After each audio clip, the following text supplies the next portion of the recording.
ஹர்ஷிக் வித்யானி channel. நாங்கள் போடுற வீடியோஸ்லாம் பிடிச்சிருந்துச்சுன்னா லைக் பண்ணுங்க, ஷேர் பண்ணுங்க, கமெண்ட் பண்ணுங்க, மறக்காம அந்த பெல் ஐக்கானை தட்டி விட்டுருங்க.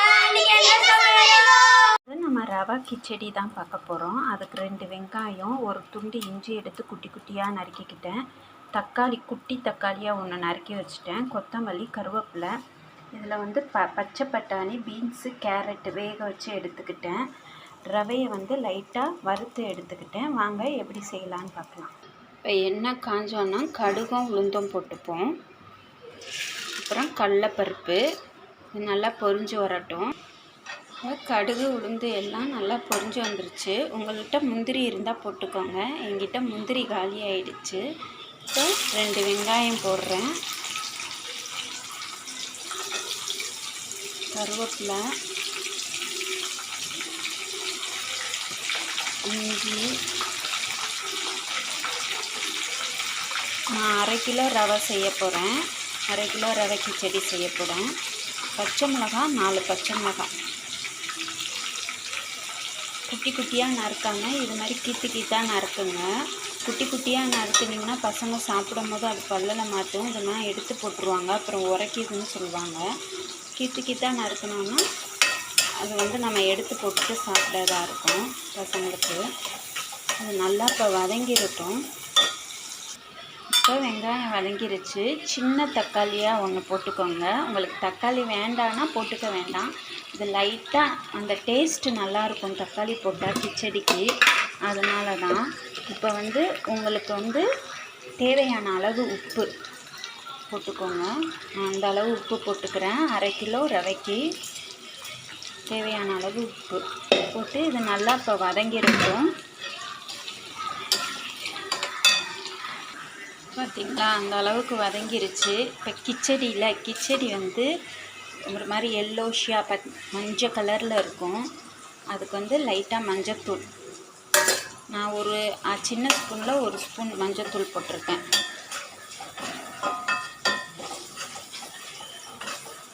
கிச்சடி எல்லோ கலரில் தானே இருக்கும். நல்லா வதங்கட்டும். இப்போ வந்து நம்ம வறுத்து வச்சுருந்தோம்ல அந்த ரவை இதில் போட்டுருங்க. இந்த ரவையை வந்து நல்லா இதில் ஒருக்கா நல்லா வறுத்துருங்க. என்னடா அது தண்ணி ஊற்றாமல் ரவை போட்டேனே அப்படின்னு பார்க்குறீங்களா? தண்ணி வந்து கொதிக்க வச்சுருக்கேன் கெட்டிலில். தண்ணி நல்லா கொதித்து வரட்டும். நீங்கள் இப்படி செஞ்சு பாருங்களேன், சூப்பராக இருக்கும் ரவை கிச்சடி. நம்ம தண்ணி கொதிக்க விட்டு ரவையை போடுறதோட நம்ம இதில் போட்டு ரவையை நல்லா ஒரு வறுத்துட்டு நல்லா தண்ணி கொதிக்க வச்சு அதில் ஊற்றிட்டு நம்ம கிண்டணும்னு வச்சுக்கோங்க. அவ்வளோ சாஃப்டாக இருக்கும் கிச்சடி. நீங்கள் இது மாதிரி ஒரு திருப்பி ட்ரை பண்ணி பாருங்கள். இப்போ வந்து நான் முதையே வேக வச்சுக்கிட்டேன் பாருங்களேன் காய், அதை அதில் போட்டுட்டேன். எல்லாருமே தண்ணி கொதிச்சு வந்தோன்னா ரவையை போடுவாங்க. நான் ரவை உப்புமாக்கும் சரி கிச்சடிக்கும் சரி நான் அதோட போட்டு நல்லா ரவையை வறுத்துருவேன். ஏற்கனவே லைட்டாக வறுத்து எடுத்து வச்சுப்பேன். அப்புறம் வெங்காயம் எல்லாம் வதக்குனதோடு போட்டு ஒரு திருப்பு நல்லா வதக்கிடுவேன். அப்புறம் நல்லா தண்ணி கொதிச்சு வந்தோன்னா அதை ஊற்றுவேன். கையில் தெறிக்கும். ஸ்டவ்வை அடக்கி வச்சுட்டு மெதுவாக ஊற்றுங்க. கெட்டிலாம் படவே படாது. நல்லா சாஃப்டாக இருக்கும் கிச்சடி. செம டேஸ்ட்டாக இருக்கும். ஒரு திருப்பு இப்படி செஞ்சு பாருங்கள். தண்ணி நல்லா கொதிச்சிருச்சு. ஸ்டவ்வை அடக்கி வச்சுட்டு மெதுவாக ஊற்றுங்க, தெறிக்கும்.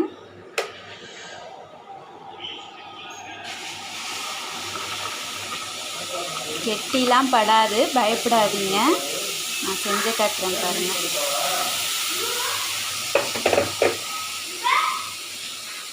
பார்த்தீங்களா, கெட்டிலாம் பரலை. எவ்வளோ சாஃப்டாக உப்புமா ரெடி ஆகிடுச்சுன்னு. இது மாதிரி ஒரு திருப்பு ட்ரை பண்ணி பாருங்கள். அது ரவை உப்புமாவாக இருந்தாலும் சரி கிச்சடியாக இருந்தாலும் சரி. நல்லா நம்ம தண்ணியை கொதிக்க வச்சுட்டு ஊற்றணும். லைட்டாக தெறிக்கும், அதை பார்த்து செய்யுங்க. நல்லா இருக்கும். ஒரு திருப்பு செஞ்சு பாருங்கள். எல்லாருமே தண்ணி கொதிக்க வச்சுட்டு தான் அதில் ரவையை போடுவாங்க. நான் வந்து இப்படி ட்ரை பண்ணேன். நல்லா டேஸ்ட்டாக இருந்துச்சு கிச்சடி. நீங்களும் பண்ணுங்கள். இப்போ மேலே வந்து கொத்தமல்லியும் நெய்யும் நம்ம போட்டு, நான் 1 ஸ்பூன் நெய் போட்டிருக்கேன். நெய் போட்டோன்னா நல்லா வாசனையாக இருக்கும், அதனால தான். இப்போ வந்து இது மேலே வந்து கொத்தமல்லி தூவிக்கலாம். தூவி ஒரு பெரட்டி விட்டுக்கலாம். பார்த்தீங்களா, கலர்ஃபுல்லான கிச்சடி தயார். நான் வந்து இதில் வந்து 1 கிண்ணம் ரவை போட்டேன்னு நினச்சிக்கோங்களேன். இதில் வந்து 4 கிண்ணத்தில் 4 கிண்ணம் தண்ணி ஊற்றினேன். நீங்கள் அதுக்கு கொஞ்சம் கூட வச்சுக்கலாம், நல்லா சாஃப்டாக வரும். நல்லா கொதிக்க வச்சு ஊற்றுங்க. ட்ரை பண்ணி பார்த்துட்டு எப்படி இருந்துச்சுன்னு சொல்லுங்கள். கிச்சடி தேங்காய் சட்னி, தேங்காய், 4 பச்சை மிளகாய், பொட்டுக்கடலை,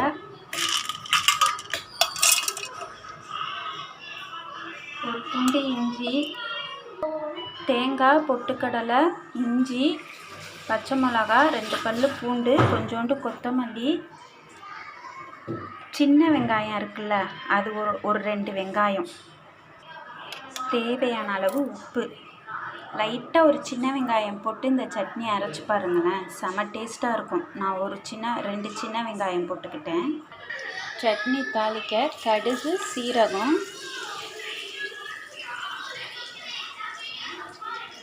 கருவேப்பிலை. சட்னி அரைச்சாச்சு. இப்போ இதில் தாளிச்சதை தேங்காய் சட்னி தயார். கிச்சடிக்கு ரவை கிச்சடி, தேங்காய் சட்னி. பார்த்தீங்களா எவ்வளோ சாஃப்டாக இருக்குன்னு. வாங்க பசங்கள்கிட்ட கொடுத்து டேஸ்ட் எப்படி இருக்குன்னு பார்க்கலாம்.